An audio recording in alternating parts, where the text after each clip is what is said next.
નમસ્કાર. ધારી શહેરમાં મિલકતોના રીસર્વેની માંગ સાથે આજે પ્રાંત અધિકારીને આવેદનપત્ર પાઠવવામાં આવ્યું હતું. આશરે 3 દાયકા પહેલા થયેલ સિટી સર્વે બાદ અનેક મિલકતોના ખરીદ વેચાણ, નવા બાંધકામ અને નગરપાલિકા વિસ્તારમાં થયેલ વિસ્તરણને ધ્યાનમાં રાખીને સમગ્ર શહેરમાં નવેસરથી રીસર્વે કરવાની માંગ કરવામાં આવી છે.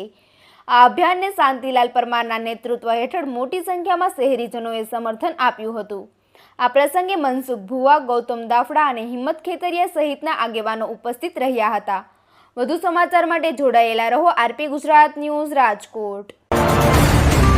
સાહેબ, આજે અમારા ધારીના સૌ શ્રેષ્ઠીઓ, પૂર્વ ધારાસભ્ય માનનીય શ્રી મનસુખભાઈ ભુવા, જેઓ હાલ ધારી નગરપાલિકા કારોબારીના ચેરમેન શ્રી તરીકેની જવાબદારીમાં છે. હું શાંતિલાલ પરમાર, અમરેલી જિલ્લા ભાજપ નવજાતિ મોરચાના મહામંત્રી તરીકે જવાબદારીમાં છું.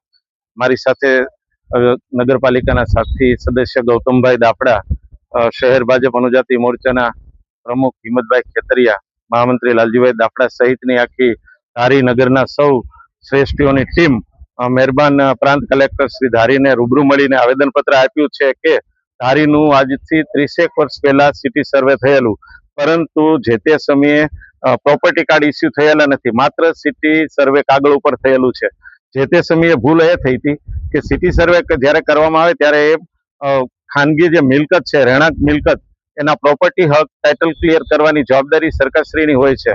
જે તે સમયે જે અધિકારીઓએ સર્વે કર્યું તેમાં ટાઇટલ ક્લિયર કરવાના કામે તપાસ અર્થે ગયેલા ત્યારે ઘણી વખત એવું બને કે કેટલાય મિલકત ધારકો બહાર ધંધા અર્થે હોય ત્યારે એવી મિલકતો નોટ ફાઉન્ડ અથવા તો મળી આવેલ નથી. એવું કંઈક કરવું જોઈએ. એના બદલે જે તે સમયના સિટી સર્વે ઓફિસરે ખૂબ જ મૂર્ખામી ભર્યું કહી શકાય એવું કામ કર્યું છે અને એ મિલકતોને શ્રી સરકાર બતાવી છે, જેના કારણે આજે ધારીના સૌ લોકોએ કાયમ માટે કોર્ટ કચેરીના ધક્કા ખાવા પડે છે. મિલકતો ટાઇટલ ક્લિયર નથી.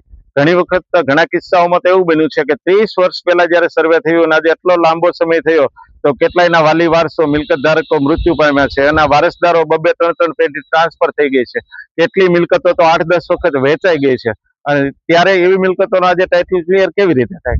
એ ઉપરાંત ધારી હમણાં નગરપાલિકા બન્યું છે ત્યારે અમારું વેકરિયાપરા, નબાપરા, લાઈનપરા, પ્રેમપરા સહિતના ગામો જે છે એ પણ હવે અર્બનમાં આવે છે. અર્બનમાં આવે ત્યારે એને પણ પ્રોપર્ટી કાર્ડ મળવા જોઈએ અને એને પ્રોપર્ટી કાર્ડ મળવા માટે હજુ એનું સિટી સર્વે થવાનું બાકી છે. આ બધા કિસ્સાની રજૂઆત કરવા માટે આજે અમે બહોળી સંખ્યામાં મહેરબાન પ્રાંત કલેક્ટર શ્રીને મળ્યા છીએ. પ્રાંત કલેક્ટર સાહેબને આપણે અભિનંદન આપીએ, કારણ કે સાહેબે અમને આજે પ્રથમ મુલાકાતમાં જ એવું કહી દીધું કે હમણાં તાકીદની જે બેઠક મળશે સંકલનની સમિતિમાં પણ લઈ લઉં છું અને સરકારશ્રીનું ધ્યાન દોરી વહેલામાં વહેલી તકે ધારીના લોકોને આ પ્રશ્ને ન્યાય મળે એના માટે પ્રાંત કલેક્ટર સાહેબ શ્રીએ ખાતરી આપી છે. આ તકે અમારા પત્રકાર મિત્રો ભાઈ જયુભાઈ જેઠવા અને ખાસ તો આ વિષয়ে અમને વધારે જેમણે જાણ કરી છે એવા હનીફભાઈ નાડ, એમનો પણ અમે ખૂબ ખૂબ આભાર માનીએ છીએ.